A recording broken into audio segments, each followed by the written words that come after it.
So the first problem, calculate the pH of a buffer which is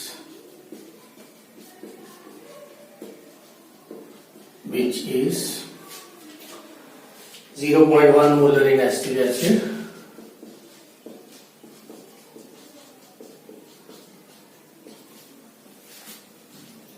and 0.15 molar in sodium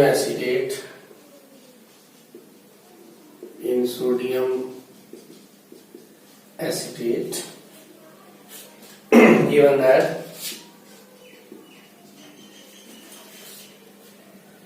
Ka for acetic acid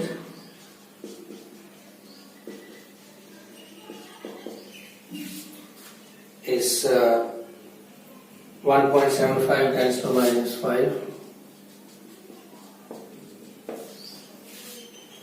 Also calculate the change in pH.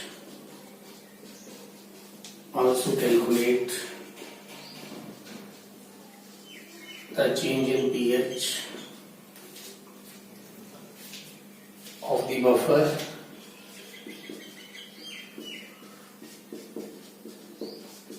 if to 1 liter of the buffer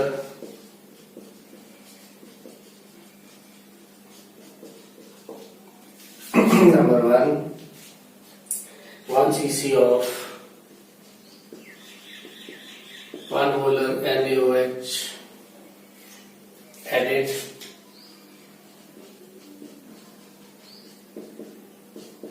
number 2 1 cc of 1 molar HCl are added.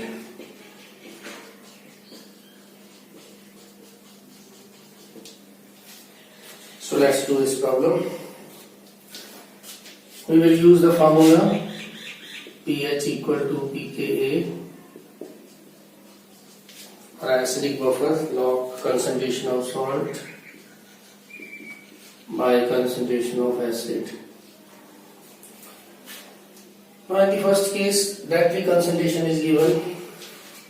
Just fill the values here. pKa is minus log Ka. So pKa is calculated by using this formula, that is minus log 1.75 into 10 raised to minus 5. तो ये आप calculate करोगे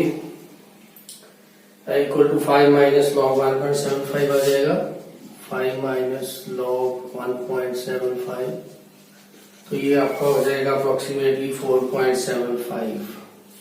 So this is your pK. Now put the value here, 4.75 plus log concentration of salt, that is salt is sodium acetate, its concentration is 0.15, concentration of acid is acetic acid, its concentration is 0.1. So when you solve, you will find the pH is 4.933. So directly you can apply the formula when the concentration of acid and salt is given. Now come to the second change in pH value. So there are two parts. First part is when 1 cc of NaOH is added. So now just write the reaction. So when NaOH is added, to which entity it will react? It will react with sodium acetate or it will react with acetic acid.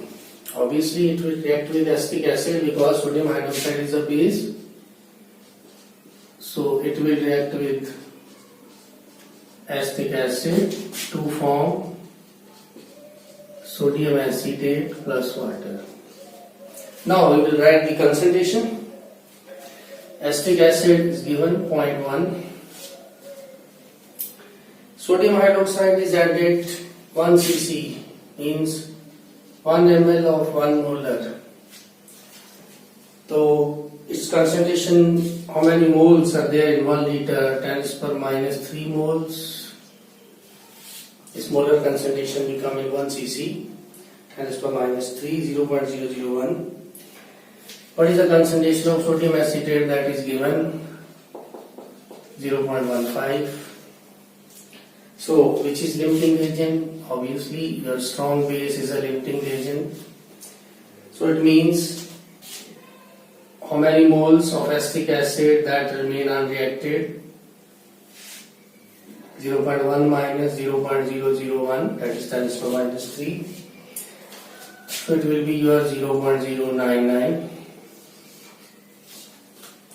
How many moles of sodium acetates are formed?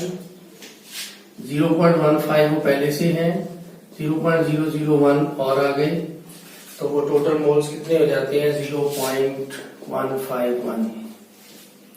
Now अब हमने दोनों की concentration find कर ली तो अब फिर वही formula लगाएंगे pH equal to 4.75 plus log ऊपर कंसंट्रेशन आ जाएगी आपकी सॉल्ट की, सॉल्ट आपका ये है तो 0.151, नीचे आपकी आ जाएगी कंसंट्रेशन एसिड की 0.099 तो 4.94 आपका आंसर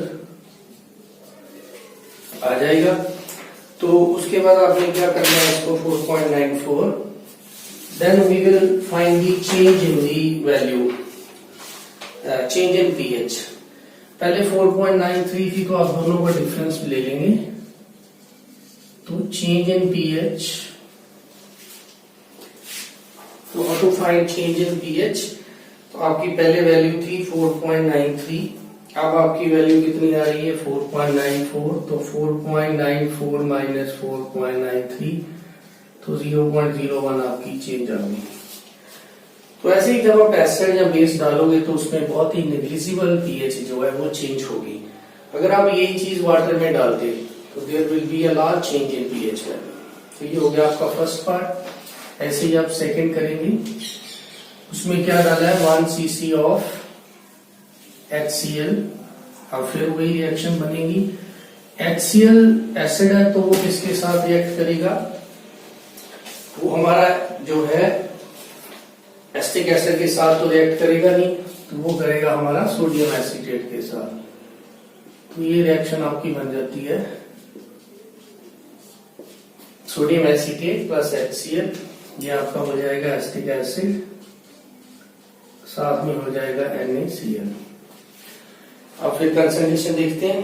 सोडियम एसीटेट आपको दे दिया 0.15, HCl वही 1 ml है तो 10⁻³ या 0.001, ये आपका LRB है, लिमिटिंग एजेंट।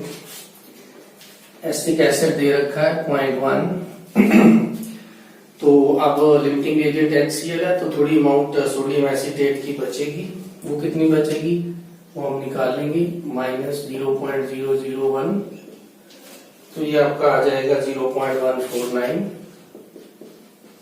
ये कंसंट्रेशन आपकी आ जाती है सोडियम एसीटेट की। ऐसे ही एसिटिक एसिड निकालेंगे तो एसिटिक एसिड की अमाउंट जो है वो बढ़ जाएगी, इसमें 001 ऐड कर देंगे तो ये हो जाएगा 0.101। तो ये आपके पास कंसंट्रेशन फिर आ गई। अभी आप फार्मूले में अप्लाई कर देंगे इसको, लॉग ऊपर कंसंट्रेशन किसकी आ जाएगी आपकी सॉल्ट, ये है सॉल्ट, ऊपर आ जाएगा 0.149। ये रहा एसिड, एसिड की वैल्यू है 0.101। तो यहां से आप जब पीएच कैलकुलेट करोगे ये आपकी आ जाएगी 4.92। तो चेंज इन पीएच निकाल दो आप, आपकी पहले थी 4.93, अब आ रही है 4.92 तो again there is a difference of 0.01। So in this way we can calculate the change in pH value when acid or base is added to some buffer solution. Second problem करते हैं। तो आपने कंसेप्ट इक्विलिब्रियम वाला use करना है। ध्यान रखना है कि एसिड दिया है तो वो किसके साथ रिएक्ट करेगा, बेस दिया है तो वो किसके साथ रिएक्ट करेगा। प्रॉब्लम नंबर 2 है calculate pH of solution. Calculate pH of solution obtained by mixing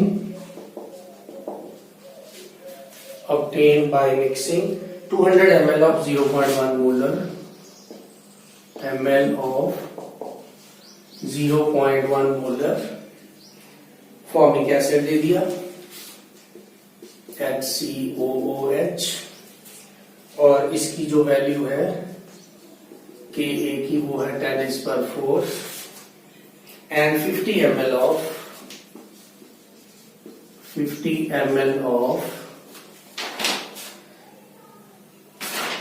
0.1 molar NaOH दे दिया. तो ये आपके पास दो सॉल्यूशंस हैं. अब हम कैलकुलेट करेंगे.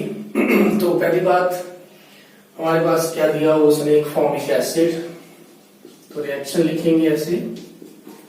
तो ये स्ट्रॉन्ग बेस इसमें ऐड कर दिया, इक्विलिब्रियम नहीं बनेगा. तो ये आपका यहाँ पे आप कैल्शियम हाइड्रोक्साइड लेंगे, सोडियम हाइड्रोक्साइड नहीं लेंगे. कैल्शियम हाइड्रोक्साइड थोड़ा सा टिपिकल हो जाएगा प्रॉब्लम, तो इसीलिए आप उसको कैल्शियम हाइड्रोक्साइड ले लो. तो सोडियम हाइड्रोक्साइड के साथ तो सिंपल ही रहेगी. अब कैल्शियम हाइड्रोक्साइड ले, सोडियम हाइड्रोक्साइड के साथ आप ट्राई करके देखना इसी को ही. मैं कैल्शियम हाइड्रोक्साइड के साथ आपको करवा रहा हूँ. तो आपकी जो प्रोडक्ट बन जाएगा HCOO2CA, ठीक है, और प्लस आ जाएगा वाटर. तो आपका एसिड बफर है ये. This is a weak acid और ये उसका कंजुगेट बेस HCOO नेगेटिव. यहाँ पे आ जाएगा बैलेंसिंग के बाद 2. तो ये तो चीज क्लियर होगी कि आपका ये बफर है वो एसिडिक बफर है. दूसरी चीज अब हम करेंगे, ये आपका लिमिटिंग होगा. अब हम इसकी कंसंट्रेशन फाइंड करेंगे. तो आप देखेंगे 200 ml ऑफ 0. इसकी कंसंट्रेशन दे दी उसने 200 ml इंटू 0.1, तो ये 20 हो गया. और कैल्शियम हाइड्रोक्साइड उसने दे दिया है 50 इंटू 0.1, तो ये 5 हो गया. और ये अभी है नहीं. उसके बाद ये लिमिटिंग है, तो 5 मोल इसके कंज्यूम होंगे. अब इक्वली जो स्टिकोमेट्री कहती है कि इसका अगर 1 मोल है तो इसके 2 है. तो इट मींस अगर कैल्शियम हाइड्रोक्साइड के 5 मोल कंज्यूम हो रहे हैं तो इसके 10 होंगे. तो 20 में से 10 मोल कंज्यूम हो गए, इसके 10 मोल बचे. ये खत्म हो गया. इसका 1 मोल है, इसका भी 1 ही बनेगा, तो 5 इसके बनेंगे. तो अभी आपके पास कंसंट्रेशन आ गई. अभी इसकी कंसंट्रेशन जो एसिड है आपका HCOOH, उसकी कंसंट्रेशन है 10. इसकी कंसंट्रेशन जो HCOO नेगेटिव है ये 2 है, तो इसकी कंसंट्रेशन भी आपके पास आ जाएगी 10. तो अब क्या करेंगे, अब फॉर्मूला लगाएंगे. pH is equal to pKa plus log, ऊपर होता है इसमें सॉल्ट और नीचे होता है हमारा एसिड. तो सॉल्ट की कंसंट्रेशन और एसिड की कंसंट्रेशन, तो pH इक्वल टू pKa हमारा 10⁻⁴ K है, तो pKa 4 आ जाएगा, प्लस लॉग 10/10, 10/10 1 log 1 0, तो सीधा सीधा आपका pH आ जाएगा 4. तो ये प्रॉब्लम थी. आगे एक प्रॉब्लम और करेंगे.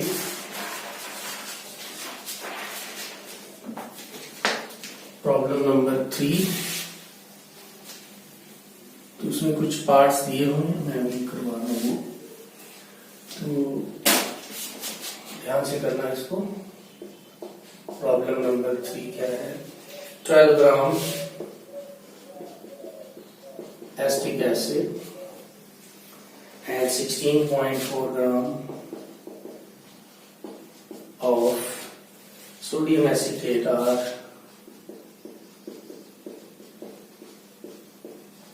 dissolved in 1 liter of water. के एसिटिक एसिड की वो वैल्यू गिवन है 10⁻⁻⁵, ये आपको दे दी। तो करना क्या है आपने, ए पार्ट है इसका, कैलकुलेट पीएच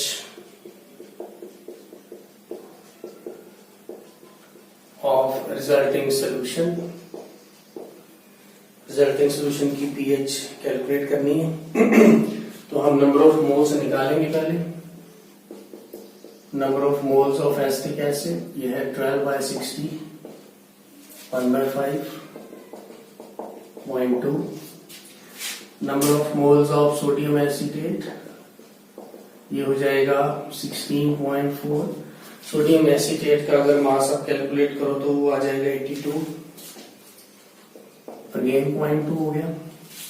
तो आपकी सीधी पीएच क्या आ जाएगी, पीकेए, के कितना है 10⁻⁻⁵, पीके हो जाएगा 5 प्लस लॉग एसिड की कंसंट्रेशन 0.2 और ये भी 0.2, तो आपका आंसर क्या रह जाएगा 5। तो फर्स्ट पार्ट हो गया। सेकेंड पार्ट है, हमें कैलकुलेट करना है change in pH when 3.65 gram of HCl are added। अब HCl ऐड किया तो HCl रिएक्ट किससे होगा, ये तो खुद एसिड है, इसका मतलब वो रिएक्ट होगा सोडियम एसीटेट से। तो इसके साथ हम लिखेंगे इसकी रिएक्शन, ये हो जाएगा एसिटिक एसिड प्लस हो जाएगा NaCl। NaCl न्यूट्रल है, वाटर में डालोगे भी तो कोई पीएच को इफेक्ट नहीं करेगा। HCl इसमें Lr हो गया आपका लिमिटिंग रिएजेंट। अब मोल्स कितने हैं ये, पहले इनके मोल्स निकालें। 3.65 36.5, तो ये आपका 0.1 मोल हो गया। तो सोडियम एसीटेट है 0.2, ये है 0.1, ओके, और ये भी आपका 0.2 था। अब फाइनल कंसंट्रेशन क्या होगी, ये 0.1 है तो ये 0.1 यूज हो गया, तो पेंडिंग बचा 0.1, ये 0, ये 0.2 पहले था, 0.1 और हो गया, तो ये हो जाता है 0.3।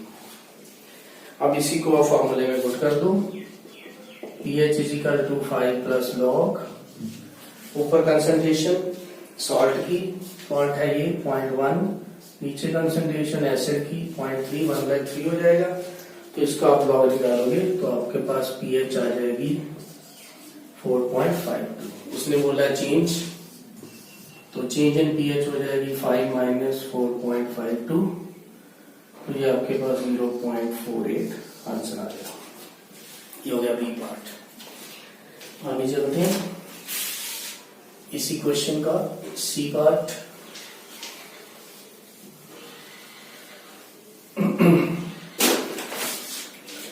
तो सी पार्ट में क्या करना है, change in pH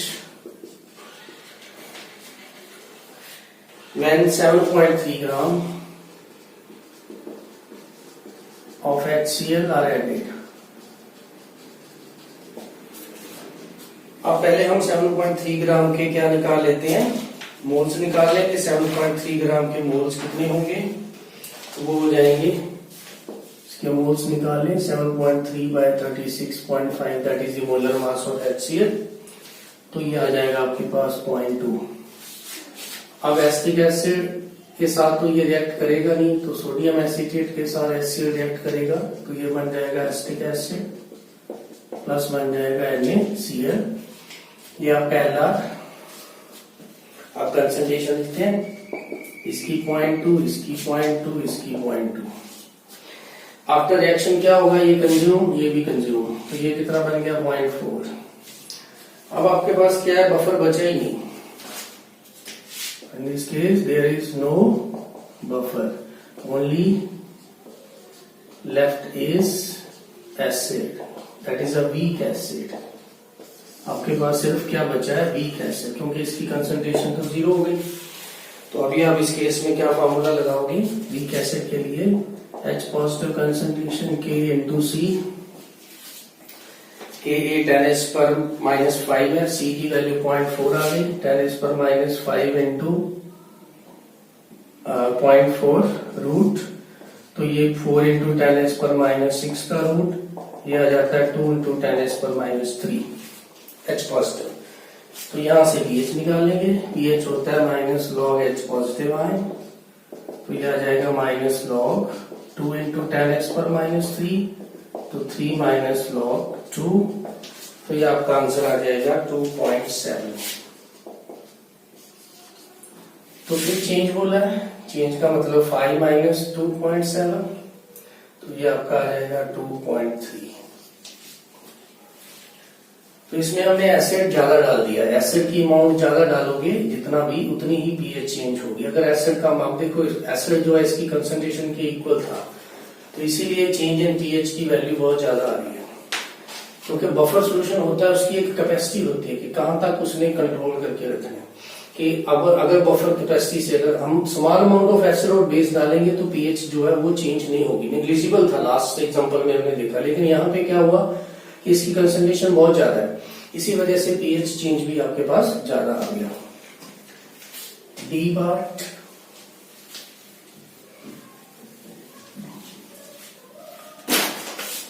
so is a D,